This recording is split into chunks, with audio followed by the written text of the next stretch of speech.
Hello દોસ્તો, સ્વાગત છે તમારું હેતલ્સ કિચન વર્લ્ડમાં। તો આજે શું તમે ઘરે જ્યારે ભીંડાનું શાક બનાવો ત્યારે એ શાક તમારું ચીકણું થાય છે અને એનો કલર પણ ચેન્જ થઈ જાય છે। તો આજે હું તમને અમુક એવી ટિપ્સ અને ટ્રીક બતાવીશ જે એની સાથે જો તમે ભીંડાનું શાક બનાવશો તો કલર પણ ચેન્જ નહીં થાય અને ચીકણું પણ નહીં થાય અને એકદમ સરસ છૂટું છૂટું બનીને તૈયાર થશે। તો ચાલો આપણે બનાવીએ। તો ભીંડાનું શાક બનાવવા માટે મેં 500 ગ્રામ ભીંડો સરખી રીતે ધોઈ કોરો કરી અને આ રીતનો સમારી લીધો છે અને એની સાથે જ મેં 3 લીલા મરચાં આ રીતના સમારીને તૈયાર કરી દીધા છે। ભીંડાને મેં આગલી રાત્રે ધોઈને કોરો કરી દીધો હતો અને સવારે મેં સમાર્યો છે।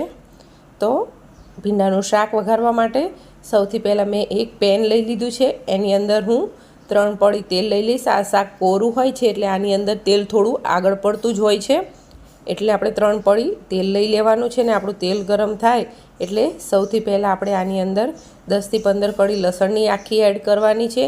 જો તમારે આખી લસણની કળી ન ખાતી હોય તો તમે ખાંડીને પણ ઉપયોગ કરી શકો છો, અને જો લસણ ન ખાતા હોય તો તમે આ રીતે કળી ન ભાવતી હોય તો તમે સ્કીપ પણ કરી શકો છો, એ તમારી ચોઈસ ઉપર છે।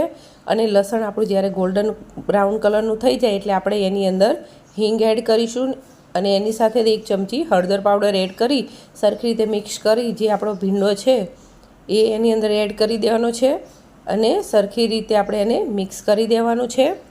અને એક ટિપ્સ તમને બતાવું કે જ્યારે તમારે ભીંડાનું શાક જો સવારે કરવાનું હોય તો ભીંડાને તમારે રાત્રે ધોઈ અને કોરા કરવા માટે મૂકી દેવાના। એ કરવાથી તમારો ભીંડો બિલકુલ પણ ચીકણો નહીં થાય। અને બીજી એક વાત કે જો તમારે રાત્રે જ ટાઈમ મળે તો રાત્રે પણ તમે એને એકદમ કોરા કરી કટ કરી અને કાપી દેશો અને પછી ફ્રીજમાં મૂકશો તો પણ ચીકણા નહીં થાય।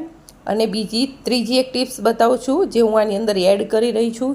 એ ટિપ્સ એ છે કે જ્યારે આપણે આ શાક મિક્સ કરી દીધું હળદરની અંદર ત્યારે આપણે 5 થી 6 ટીપા હું અત્યારે તમે જોઈ શકો છો કે લીંબુના એડ કરું છું। લીંબુ એડ કરવાથી આપણા ભીંડાનું શાક બિલકુલ પણ ચીકણું થતું નથી અને કલર પણ એવો જ જળવાઈ રહે છે। તો મેં 5 થી 6 ટીપા લીંબુના એડ કરી અને એને સરખી રીતે આપણે મિક્સ કરી દઈશું અને આને ધીમા તાપે આપણે થવા દેવાનું છે।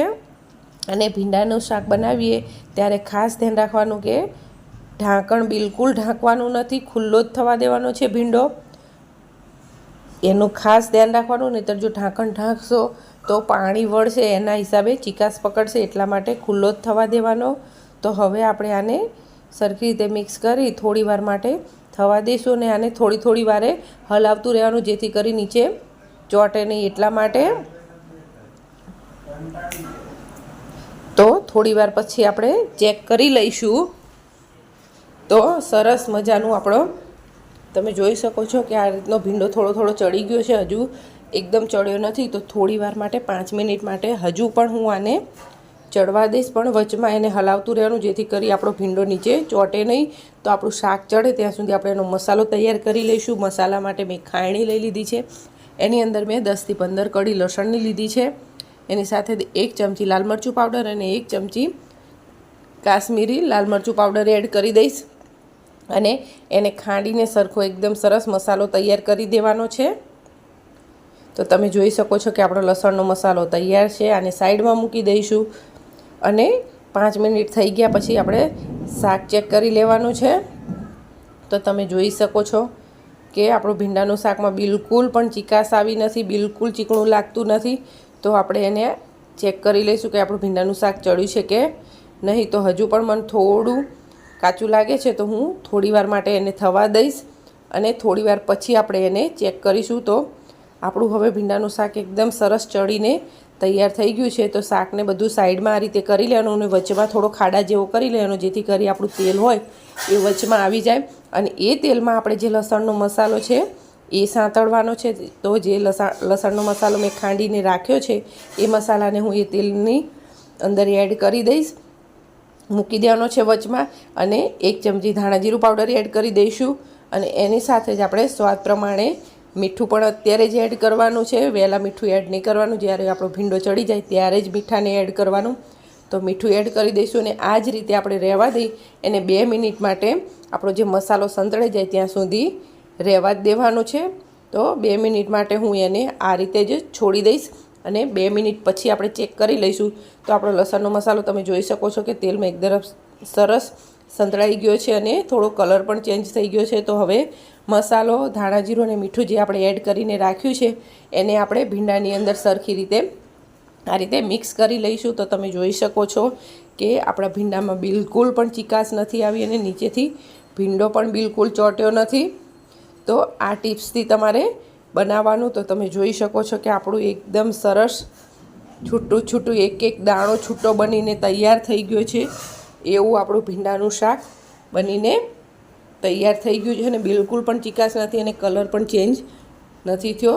તો હવે આપણે આની અંદર લીલા ધાણા એડ કરી દેવાના છે। તો મેં ધોઈને સમારેલા લીલા ધાણા એડ કરી દઈશ અને એને મિક્સ કરી દઈશ। તો આપણું ભીંડાનું એવું સરસ મજાનું શાક બનીને તૈયાર થઈ ગયું છે। તો આ રીતે તમે ઘરે એક વખત જરૂરથી ટ્રાય કરજો। આ ટિપ્સ અને ટ્રિક્સ સાથે જો તમે બનાવશો તો તમારું ભીંડાનું શાક બિલકુલ પણ ચીકણું નહીં થાય, કલર પણ ચેન્જ નહીં થાય। તો આ રીતે તમે ઘરે એક વખત જરૂરથી ટ્રાય કરજો। તમે જોઈ શકો છો કે કલર પણ ચેન્જ નથી થયો અને બધાને જ બહુ ભાવશે અને લંચ બોક્સ માટે પણ, ટિફિન માટે પણ આ ચાલે અને કોઈ મહેમાન આવવાનું હોય તો પણ આ રીતે તમે એક વખત ઘરે અવશ્ય જરૂરથી ટ્રાય કરજો। તો તમને મારી આ રેસીપી કેવી લાગી એ કોમેન્ટ બોક્સમાં જરૂરથી જણાવજો અને જો તમને મારી રેસીપી પસંદ આવી હોય તો મારી ચેનલને લાઇક કરજો, શેર કરજો અને સબસ્ક્રાઈબ કરજો અને બાજુમાં આવેલા બેલ આઇકનને ક્લિક કરજો જેથી કરી મારા આવનારા હર નવા વિડીયોનું નોટિફિકેશન તમને મળતું રહે।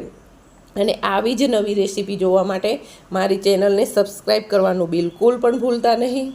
તો ચાલો હવે મળીએ નવા વિડીયોમાં નવી રેસીપી સાથે। ત્યાં સુધી થેન્ક યુ। હર હર મહાદેવ।